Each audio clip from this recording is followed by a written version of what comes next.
Vasudevaya. Om Namo Bhagavate Vasudevaya.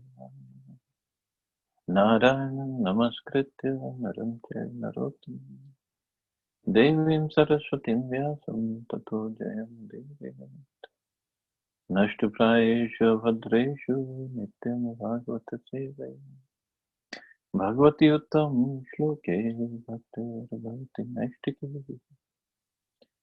So continuing with the discussion on Srimad Bhagavad Gita, chapter 16, the divine and demonic natures, text number 1 to 3.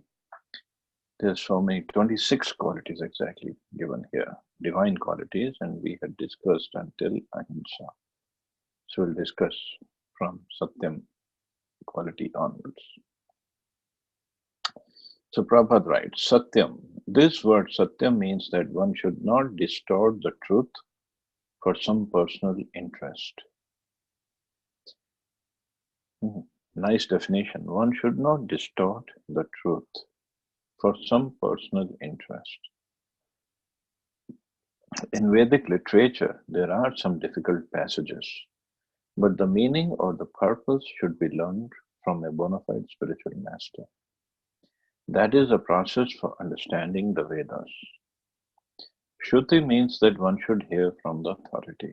One should not construe some interpretation for his personal interest. There are so many commentaries on Bhagavad Gita that misinterpret the original text. The real import of the word should be presented, and that should be learned from a bona fide spiritual master. So that is the quality, Satyam. But these days, there's so much of interpretation going on, not of the Vedic text, and everybody wants to write their own commentary. Everybody wants to, like Prabhupada used to, they want to use, they want to shoot the bullet using Krishna's shoulder. Meaning, they just want to use Krishna for their own personal interest, for their own personal aggrandizement, to give their own philosophy which has no meaning or which has no benefit for anybody. But just to make themselves popular and earn people's respect and money and adoration and honor, they'll write so many things.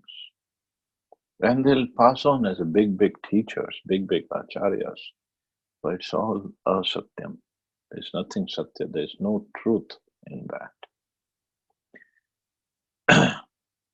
And that's why Prabhupada said one should learn it from a bona fide spiritual master. And spiritual master is the one who's coming in the Guru Parampara in a proper disciplic succession.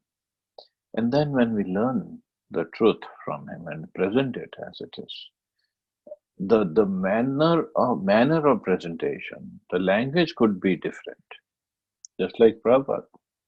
If you read the commentaries of his Guru, Srila Bhakti Siddhanta Saraswati Thakur, or previous acharyas, Prabhupada's commentaries are very lucid, very easy to understand English. It's written.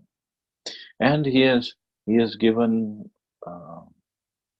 obviously when he was in America, he has given the modern day examples to explain the things. But he did not distort the truth. He never said in any place, in any of the purports, Prabhupada never said, I think, I believe, it may be so. He never wrote. He just wrote whatever as it is. He quoted the shlokas from different scriptures. He quoted different acharyas and he just presented them to you. Of course, he used his own language. That's a different story. So that is actually Satyam. So this is one of the qualities of people with divine nature, that they do not like to distort the truth. Akrodha. Akrodha means to check anger. So akrodha doesn't mean no anger. See, it's to check the anger. Because if it had meant no anger, means then Hanumanji also displayed anger when he went burned down the whole Lanka. He was angry with Ravan. After listening to whole Bhagavad Gita, Arjun fought the war. And fighting the war means he had to be angry. But he cannot be jumping in kirtan saying Haribol, Haribol and shooting the arrows. There's no way. So akrodha means to check anger, means to use it when it is required. Otherwise, let it stay wherever it is. Even if there is a provocation, one should be tolerant. For once one becomes angry, his whole body becomes polluted. Anger is a product of the mode of passion and lust. So one who is transcendently situated should check himself from anger. So when it is really necessary, like when the devotees are insulted or offended, or when the deities are in trouble or threat by any way, one has a right to get angry. Hanumanji got angry, Arjun got angry. There's so many examples. Chaitanya Mahaprabhu himself was angry when Nityananda Prabhu was hit on his head by Madhai.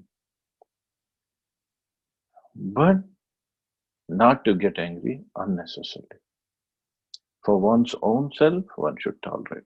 One should tolerate. One should be very tolerant. And here Prabhupada writes, for once one becomes angry, his whole body becomes polluted. Why? Because anger is a product of the mode of passion and lust. So the whole body becomes polluted means we again fall down in the mode of passion. When the devotee should be in the mode of goodness, if not beyond. Then anger brings him back into the mode of passion. So our food should be in mode of goodness, our thought should be in the mode of goodness, our whole body should remain in the mode of goodness, if not beyond when we are performing bhakti. So it's very, very important. And of course, scientifically also one can see, or healing, or pranic energy wise, one can see. When we become angry, are all the chakras, they get messed up. They get very much messed up. And to bring them back to normal takes time. So anger is there inside us, of course. Anger is the quality that it's in the spiritual world, it's in Krishna. Anything we have cannot be apart from Krishna. Everything comes from Krishna. But look at how Krishna uses anger. He doesn't get angry unnecessarily at everybody. He only got angry at the demons when he killed them.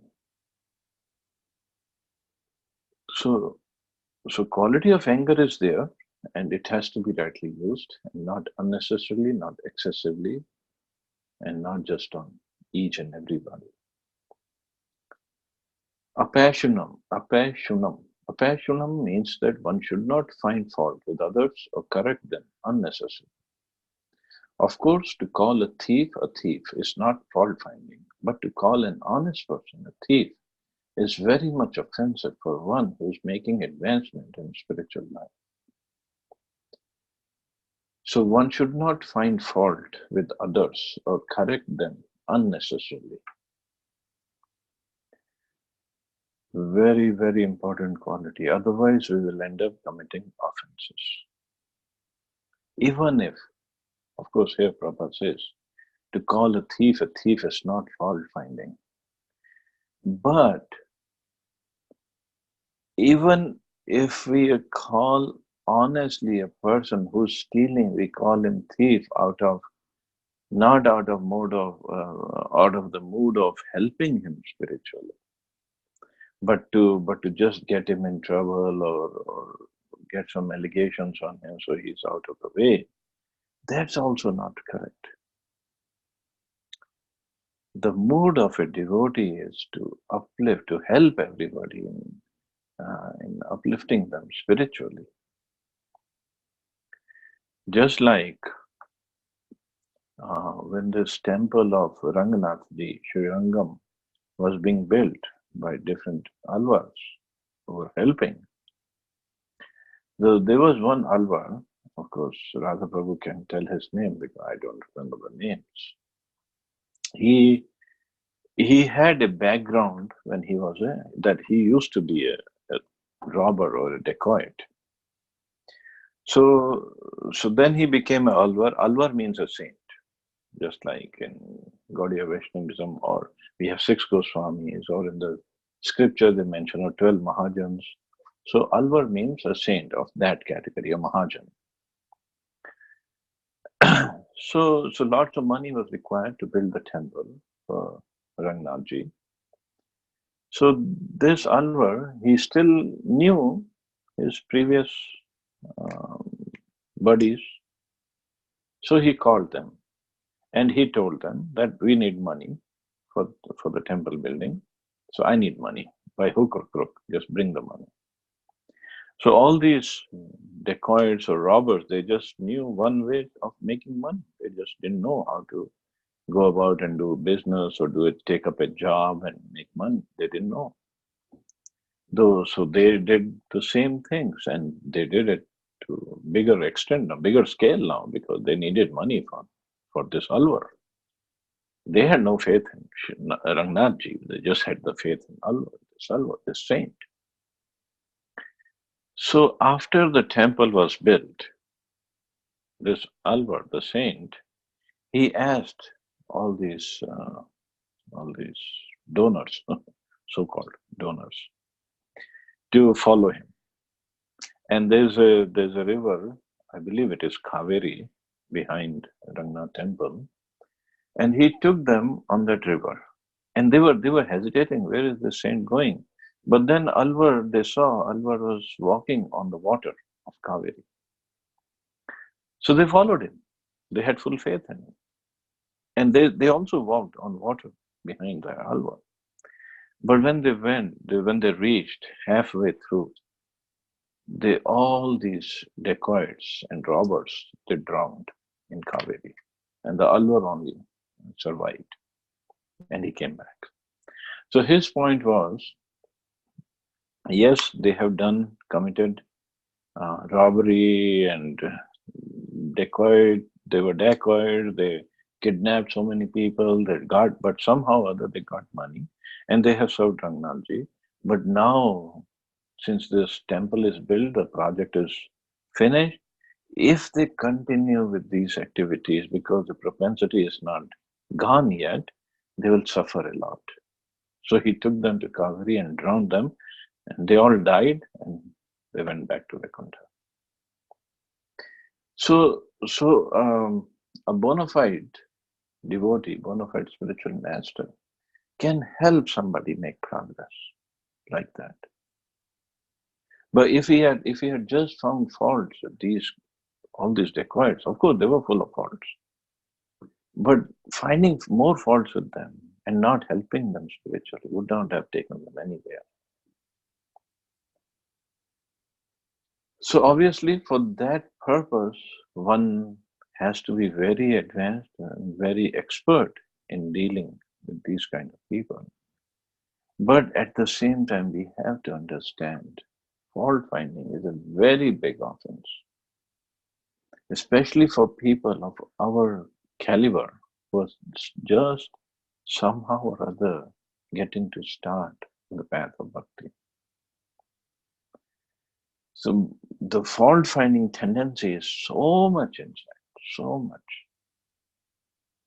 Just like in scripture it is said that we look at moon and moon is beautiful, but those who want to find faults, they will also find the black spots on the moon.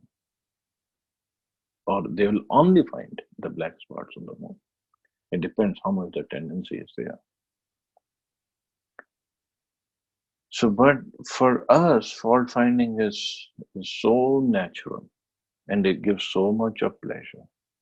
Why? Because this enviousness inside us, if we see somebody making progress, or even if we don't think he's making progress, even if we think he's just, we don't know he's making progress, if we think he's making progress, progress, anyway, materially or spiritually, and we are not, or we can't, or we are not, or we don't want to make progress, or we are lazy ourselves, so we will somehow or other try to pull him down.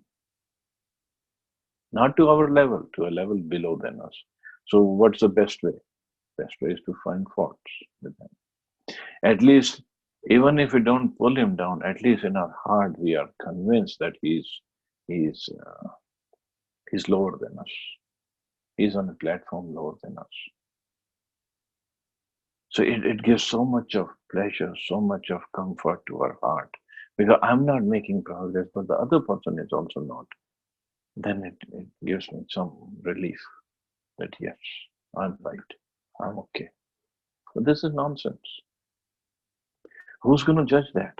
That the other person is, even materially, if the other person is making progress or not, who's going to judge that? Krishna. We think we are better than Krishna. We know more than Krishna. So we start finding faults. Instead of appreciating any little progress anybody is making, any little service or any bigger service somebody is doing, we should be appreciating that. And if we appreciate that, really appreciate, the Krishna is sitting in our heart. He will appreciate our thoughts for the other devotee. And other day I was reading the scientists approve that if we have this attitude of gratitude or attitude of appreciativeness, it helps us first. It helps our body, our mind first, before it's going to help anybody else. We start giving out vibrations positively, or positive vibrations. That's good for us, first of all. It's good for our body, our mind, our consciousness. But people forget this. It's like we want to hurt somebody, but before that, I want to hurt myself. And then I want to hurt somebody else. What's the logic in that? But this is how the whole world is going. And then we lose, like Prabhupada said, if we get angry, our whole body becomes polluted. What to speak of angry? If we become envious of somebody, if you're just finding faults, how much of our consciousness gets polluted? And with that polluted consciousness, with that polluted intelligence, how can you even think that we will remain healthy? Physically, emotionally, spiritually, there is no way. So these divine qualities Krishna has given again and again in different chapters, 12 chapters, 13 chapters, 7 chapters, 2nd chapter, to make us understand these are very important qualities and we have to cultivate them. We have to cultivate them. We have to try to develop them in us. And then we'll become eligible to make some progress. Not just chanting. Chanting, yes, it's a topmost service, topmost occupation. But if we are not developing these qualities, or if we don't see these qualities being developed in us, we are not chanting. Simple as that. We're just vibrating the tongue, and some syllables are coming out, but we are not at all chanting. Because if we are chanting, qualities will develop, and if we are trying to develop these qualities in us, our chanting will improve. Definitely it will improve. Krishna will see the sincere effort that we are putting in developing these qualities. Bhaktivinoda Thakur, he says at one place, many times, like Diwali is coming up and the kids go and they buy these plastic guns And these plastic guns, they make lots of noise when they click the trigger. But there is no bullet coming out of those guns. It's just a imitation gun. It's just making sound. Ta, ta, ta, but there's no bullet coming out. Nobody's getting hurt. Nobody's dying. So same thing with our chanting. If we are not chanting properly, or if we still have these bad qualities in us, then whenever we are chanting, only the bullets, so only the sound is coming out. Ha, re, ha, ka, ra, sha, na, ra, ma, ta, ta, ta, but nobody is getting hurt. Means our heart is not getting cleansed. Our consciousness is still impure. The anarthas are still there. Anarthas are not getting killed by these harina, because just imitation gun. There's no real bullets in there. So this fault finding, very, very offensive quality actually it is. Very offensive. Of course, when we talk about these 10 offenses while chanting the holy names, the remedies also given. Even if we have committed these offenses, or if we have this offensive mentality, there are remedies given by which we can start. If we start doing that, then slowly, slowly, slowly, even the propensity to commit offenses will go away. So the enviousness attitude can go away if we start serving, if we start glorifying devotees. Not only devotees, glorify, start serving our relatives, our co-workers, our neighbors, then definitely this quality of fault finding will go away. We'll start finding good qualities in them. Everybody has good qualities. Every single person, every single living entity has good qualities. We'll study in 12th canto of Bhagavatam the story of 24 gurus. So this person, he found guru in everybody. He found guru in a pigeon, he found guru in a cobra. Means he was getting some lessons because he was looking at good qualities in all those creatures. And what do we see? We have to see that. Fault finding is good for guru, because if he finds fault in his disciple, it's basically sincerely he's trying so that these disciples, they give up the bad qualities and they can grow, they can make progress spiritually. But if we are not in that position, there is no business we have in finding faults with others. There are different ways of correcting a person, even if somebody is making mistake. How many of us do not have bad quality, do not have faults? How can we find faults with others? How many of us don't make any mistakes at all? So how can we hound upon mistakes of others? Jesus Christ said very nicely that there was a woman and she was, I think she had committed some adultery, and the whole village gathered around and they wanted to punish that woman and they wanted to throw stones at that woman and kill that woman. And Jesus Christ came over there.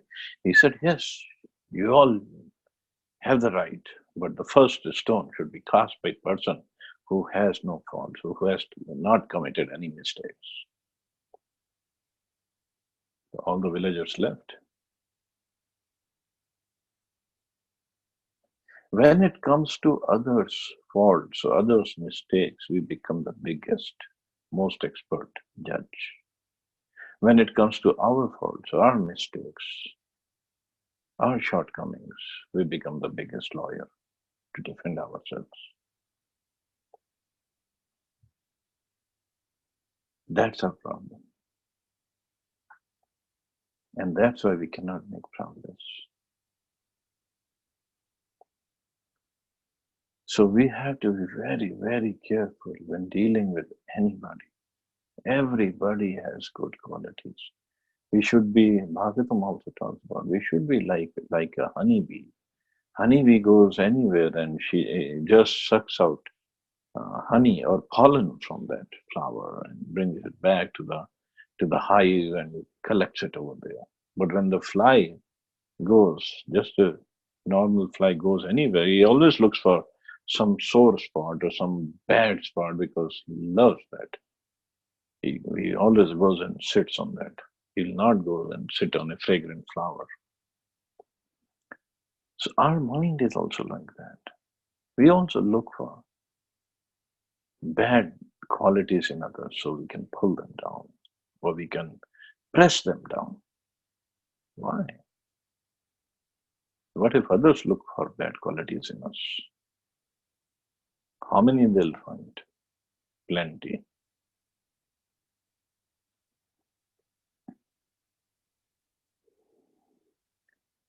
It's honestly, it's this tendency is the thing that keeps us from making progress. We can get rid of karma, anger, greed, everything else. But this fault findingness, because of enviousness, it's the last thing that can go away. And that's why it's the most difficult to give up, most difficult to overcome. So even if we have this tendency, if we still commit that, oh my Lord, let me just look at good qualities, or let me just serve this devotee, let me glorify this devotee. And that glorification should also come from the heart, just like the fault finding came really from the heart. Glorification should also come from the heart, not just lip service. And then we'll give up this quality, a bad quality, which is really holding us back. People find faults with everywhere. Even with Krishna, they found fault. Even with Chaitanya Mahaprabhu, who came to take us back, who came to give us love for Krishna. People found faults with Mahaprabhu.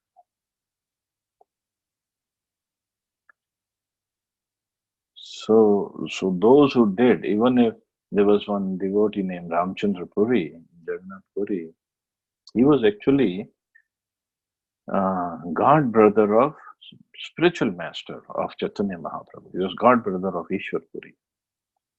So Ramchandra Puri, when he was in Jagannath Puri, he started finding faults with Chaitanya Mahaprabhu. Although there were no faults. Why? Because he had committed offenses against his own guru, Madhavendra Puri. So because of that, although he was in Jagannath Puri Dham, in the association of Mahaprabhu himself, still he started finding faults with Mahaprabhu, and then he had to leave Puri. I mean, the situation becomes such, Jagannath ji made the arrangement that he had to leave the Jagannath Puri Dham, and he became a Mayavadi. So what he used to do? First of all, he would invite sannyasis for prasad, Jagannath prasad. And they would come and he would feed them. And then they would say, okay, we have eaten enough. He would say, no, you have to eat more. See, it's all Jagannath Prasadam and you have to eat it till your neck is filled and then you cannot even breathe. You have to eat that much. And he would feed them more and more. He would insist everybody should eat and everybody would oblige because first of all, he is god brother of Ishwar Puri, disciple of Madhavendra Puri, and then he is feeding Jagannath Prasad. He's not feeding them something else. Not like pizza and ice cream and coke party was going on. And then they would eat to their heart's content, till the neck were full and they could not even breathe. To that extent they would eat. And then he would let them go and then he would tell everybody, see, all these Vaishnavas, they think they're Vaishnavas, they're sense gratifiers. They're eating so much of Jagannath Prasad. I was just testing them.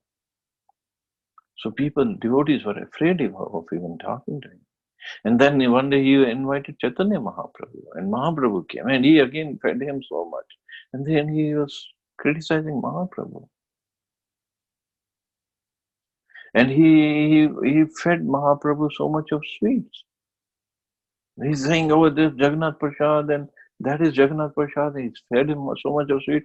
And after eating so much of sweet, Ramchandra Puri said, see, I knew he's a young sannyasi, but if he's eating so many sweets, how is he going to carry on with the rules of sannyasa ashram?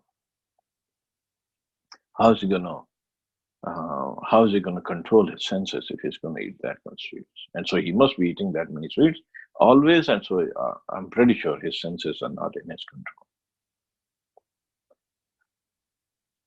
So hearing all these comments from Ramchandra Puri, Mahaprabhu, although he didn't say anything to Ramchandra Puri because he was still respecting him as good as his own spiritual master. So Mahaprabhu cut down his eating in half. He was already eating very little. Ramchandra Puri only fed him so much of Jagannath Prasad. Otherwise, Mahaprabhu would not eat that much. And he cut down his eating in half. And Mahaprabhu's servant, Jagannath Pandit, and Govinda, they were all so angry with Ramchandra Puri. How dare he said something about Mahaprabhu? And once Ramchandra Puri came to meet Chaitanya Mahaprabhu in Gambhira, and Mahaprabhu was in Gambhira, and Ramchandra Puri saw some ants crawling on the floor, and he immediately said, oh, so ants are crawling here? Means you're eating sweets. You must have hidden sweets somewhere, that's where the ants are. And then again about sense gratification and this. So obviously Mahaprabhu would not say anything, we would tolerate him. But the other devotees were not at all happy. And then Jagannathji made the arrangement that Ramchandra Puri left Jagannath Puri. So this is what happens when we try to find faults. Sarvabhauma Bhattacharya, he was in Jagannath Puri, and when he became devotee by association and mercy of Mahaprabhu, so he would invite Chaitanya Mahaprabhu to his house for prasadam. And Sarvabhauma Bhattacharya's wife would cook amazing amount of prasadam for Mahaprabhu. So one day Sarvabhauma Bhattacharya had invited Mahaprabhu, and Sarvabhauma Bhattacharya had a son-in-law, Amogha. And Sarvabhauma Bhattacharya offered Mahaprabhu a seat and gave him prasadam, but Sarvabhauma Bhattacharya was standing at the door. And Mahaprabhu said, what are you doing at the door? Why are you guarding the door? There's no need to guard. Sarvabhauma Bhattacharya said, no, you eat, it's okay, don't worry, I have to guard the door. Anyway, Mahaprabhu had prasadam, but in the meanwhile, Sarvabhauma Bhattacharya had to come in and to serve him more because his wife was cooking and she would not come to serve. So he went into the kitchen to serve him more, and then at that time Amogha came because he was trying to find an opportunity to come inside. And when he came and he saw so many dishes, so many opulent dishes in the plate of Mahaprabhu, and he also started shouting, oh, see, I knew he's a sense gratifier. He's not a proper sannyasi, he's eating so much. And Mahaprabhu just stepped back. He could not eat further. And Sarvabhauma Bhattacharya came out with a stick and he was running after Amogha. I'm going to kill you. Even if my daughter becomes a widow, I'll still kill you. I don't care my daughter becomes. How dare you say something about Mahaprabhu? And Amogha ran away from there. And Sarvabhauma Bhattacharya came back. His wife, they all both fell at the feet of Mahaprabhu and they asked for forgiveness. Mahaprabhu, don't worry, there is no need to ask. And Amogha was right. I should not be eating so much as a sannyasi. I should be controlling myself. And Mahaprabhu came back to his room. And then a few days later, Mahaprabhu saw Amogha, and Amogha had contracted cholera At that time, cholera was a very deadly disease. And Mahaprabhu went to him. Mahaprabhu very mercifully put his lotus hands on the chest of Amoga. Amoga, why you have so much of enviousness in your heart? It's not good for you. You are son-in-law of Sarvabhauma Bhattacharya. Why so much of enviousness? Amoga then realized his mistake and he fell down at the lotus feet of Mahaprabhu and begged for forgiveness. So this is the thing. We love to find faults with everybody. But does Krishna like it? Does Mahaprabhu like it? No. Then why we do it? So after so many millions of lifetimes, we got this opportunity of bhakti to serve Krishna, to take shelter of Krishna, to take shelter of Srila Prabhupada. And if we just end up in finding faults, and which is going to definitely, it's for sure, it's going to stop. It's a big obstacle on the path of bhakti. Why do it? Even if somebody has thousands of hundreds of millions of faults, it's not our job to find faults. Let Krishna deal with them, let his Guru deal with them, let Prabhupada deal with them. What we got to do? If we cannot even help as a person, we should not try to put him down. At least we can remain neutral.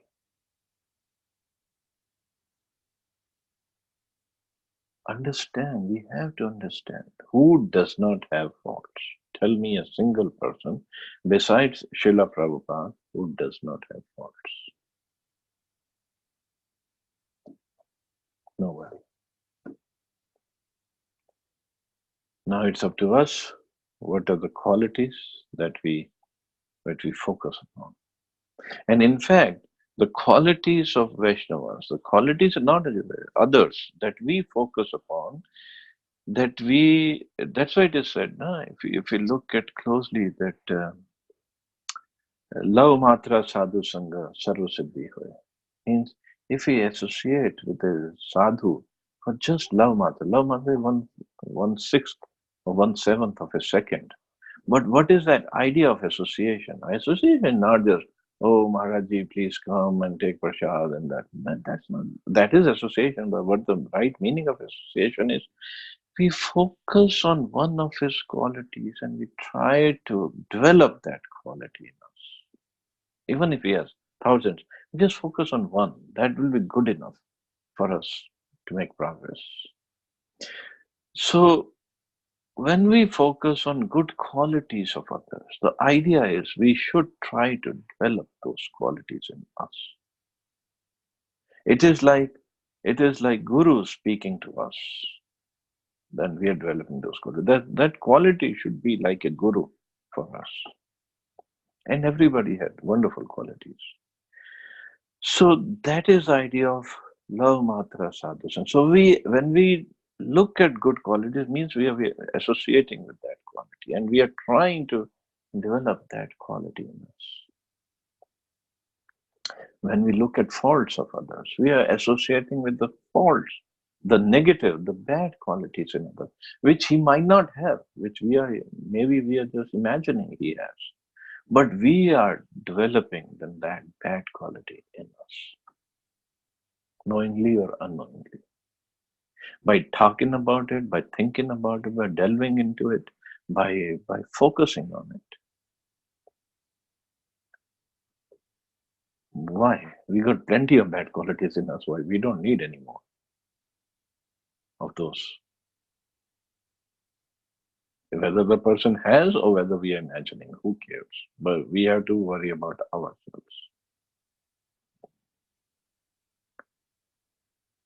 So bhakti is a very simple and very easy process, but it becomes complicated because we are crooked.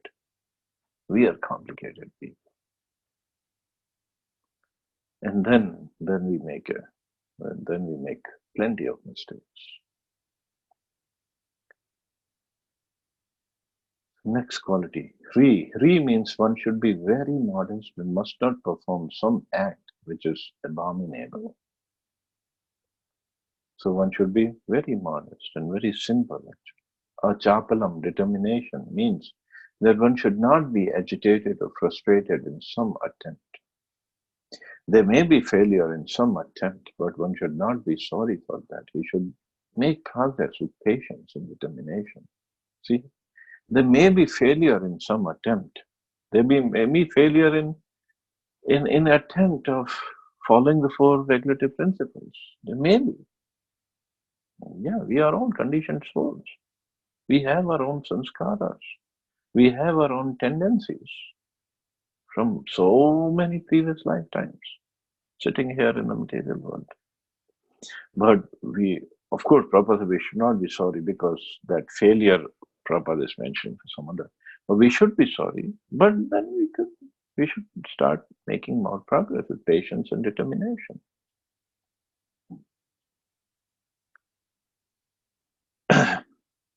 The word tejas used here is meant for the Kshatriyas. The Kshatriyas should always be very strong to be able to give protection to the weak. They should not pose themselves as non-violent. If violence is required, they must exhibit it. But a person who is able to curb down his enemy may, under certain conditions, show forgiveness. He may excuse minor offenses.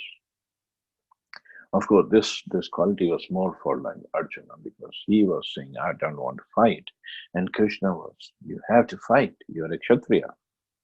But after the fight was over, when Ashwatthama killed the 5 sons of Draupadi, Arjuna caught him, but he still forgave him. Even Draupadi forgave him. Draupadi lost all her kids in one go, and that too not even in fight. They were sleeping, and Ashwatthama just butchered them mercilessly. Still, Draupadi forgave him, and Arjuna also forgave him. So that's a wonderful quality of a devotee. But as a Kshatriya, when he fought the war of Mahabharata, he killed many lakhs and lakhs of soldiers from the other side. Shocham, next quality is Shocham. Shocham means cleanliness, not only in mind and body, but in one's dealings also. It is especially meant for the mercantile people who should not deal in the black market. So Shocham means inside, outside, both ways, mind and body. So body we keep clean by taking shower, taking bath, at least twice a day, if not more. And mind, we keep clean, intelligence we keep it clean by engaging ourselves in the path of bhakti, by reading scriptures, by chanting and other activities. And then Prabhupada said it's especially meant for mercantile people who should not deal in the black market, means just to make money. And people today, these days, they can do anything and everything just to make a buck. But that's not the right attitude. Even for business people, businessmen, they can make money honestly. If it is in their hands, it will come anyway.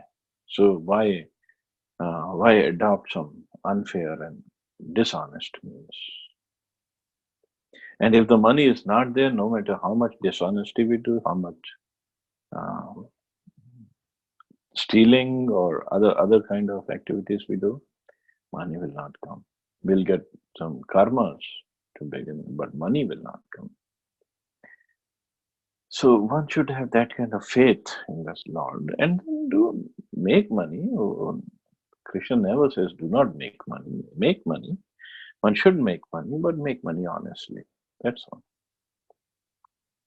Not dealing in the black market. Black market means not charging unnecessary amount of money for services or for the products, and just remain cleanse. Cleanse means to be satisfied also in the mind with whatever money we got. Because there is no end, there is no limit to the greed.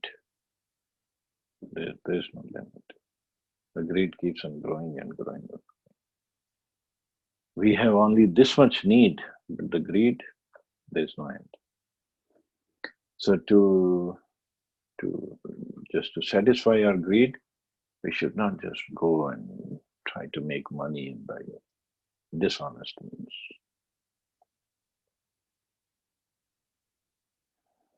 Okay, only few qualities are left. Nati manita, not expecting honor, applies to the Shudras, the worker class, which are considered, according to Vedic injunctions, to be the lowest of the four classes. They should not be puffed up with unnecessary prestige or honor and should remain in their own status. It is the duty of the Shudras to offer respect to the higher class for the upkeep of the social order. So again, it's a very big topic of who's a Shudra actually, and what were the qualities of Shudra.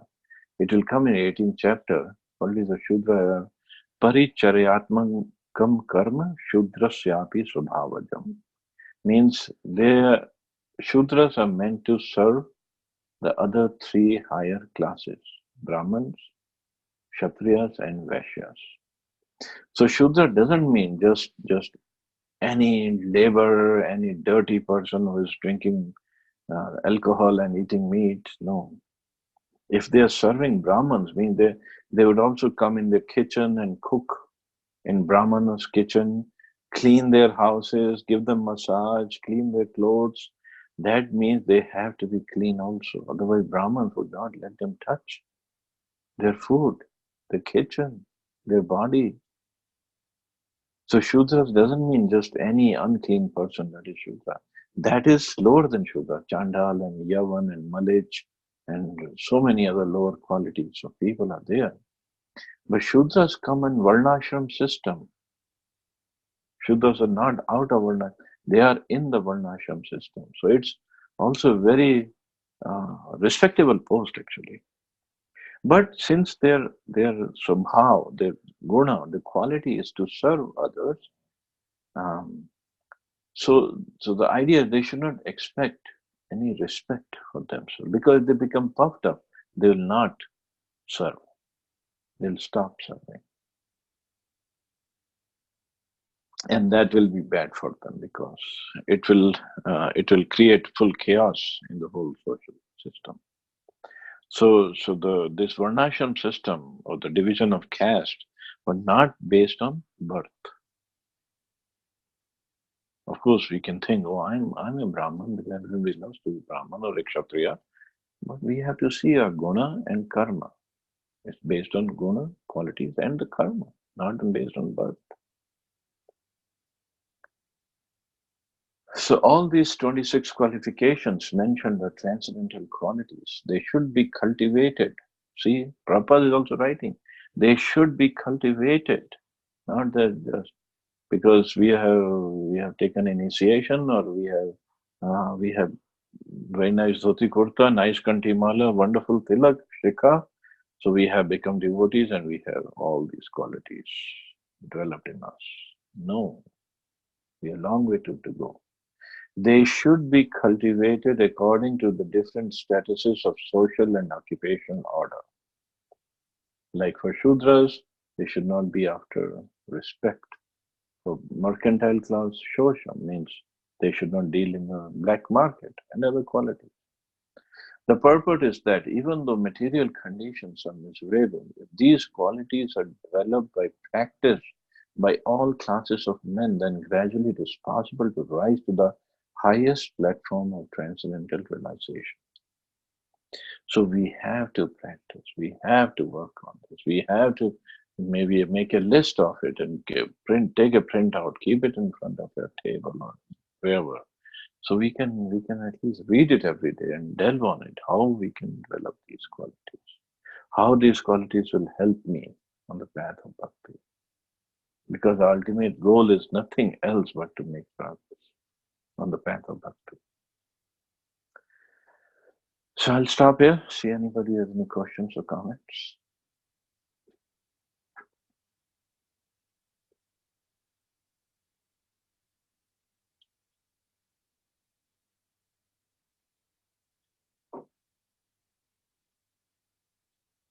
Hare Krishna, Prabhuji. Hare Krishna. Prabhuji, I have one question from chapter 18. I mean, not from this chapter. We are still at 6. We are still at 16, Baba. But in office we. It's okay. It's okay. It's okay. Yes. Prabhuji, it is related to verse 66. Okay. Where it says, Sarva Dharma Parityajya Mamekam Sharanam Vraja. Aham Tvam Sarva Bhyo Moksha Yishyami Ma Shuchah. So this verse says that I'm reading in Hindi. इसमें लिखा है कि समस्त धर्मों का परित्याग करो और मेरी शरण में आओ. So if you can explain, और समस्त प्रकार के धर्मों का परित्याग, ये मुझे नहीं समझ में आया, तो अगर आप एक्सप्लेन कर दोगे तो.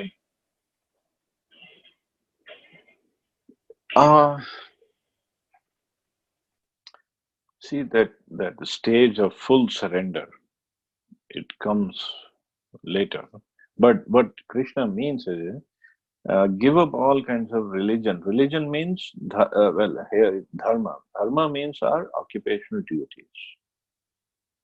Like for Arjuna, he was a Kshatriya, he was a householder, he was a king. Ultimately, Krishna just give up all this, just surrender. But surrender for Arjuna, which he did surrender, and after this, there are verses Arjuna says, Karishe Vachanam Tava, whatever you tell me, I'll do. And Krishna says, fight. So the idea for Arjuna was, don't think you're a Kshatriya, that's why you should fight. Fight because I want you to fight. So give up all kinds of occupational duties means don't do those duties for your own enjoyment. Do it for me. Just like if somebody is a mother or a father, it doesn't mean one should not take care of the kids or family. Don't do it as a duty or as a mother. Do it as my servant. And even if you don't do it properly, any sinful reactions in that case, I'll take care of it. Don't worry.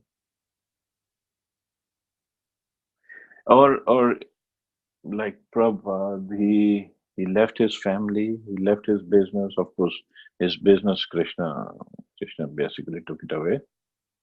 And then he took sannyas, he came to America. Obviously, somebody can say, oh, he is not performing his dharma as a father or as a husband.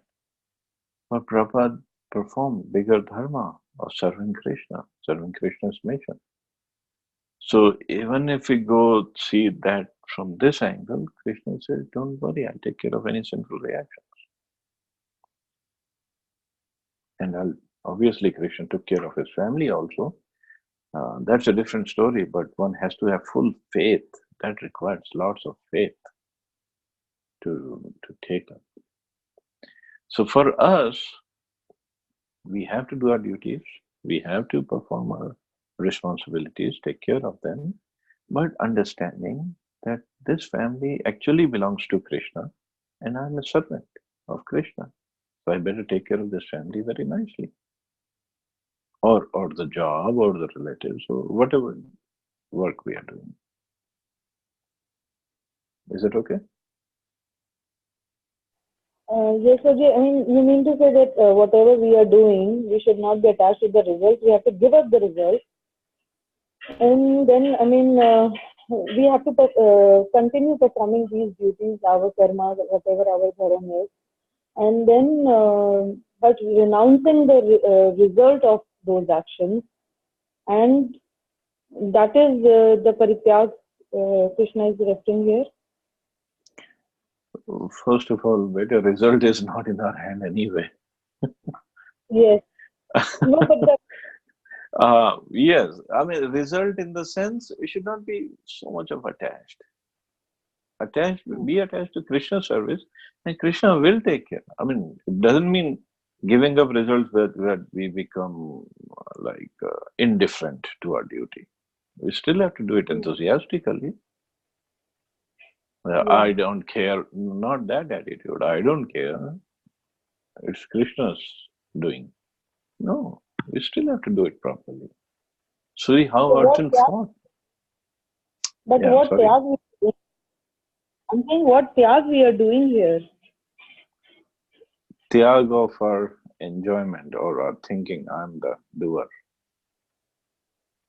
Okay. Or I'm going to do it for myself. Expectation, you're saying. Yeah. Okay. Okay. Thank Is you. that okay? Yeah, thank you, Prabhuji. Thank you. Any other question or comment?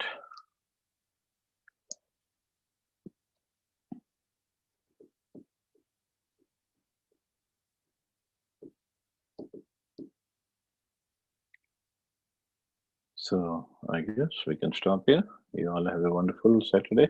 Hare Krishna. Jai Shri Prabhupada. Thank you, Prabhuji. Hare Krishna.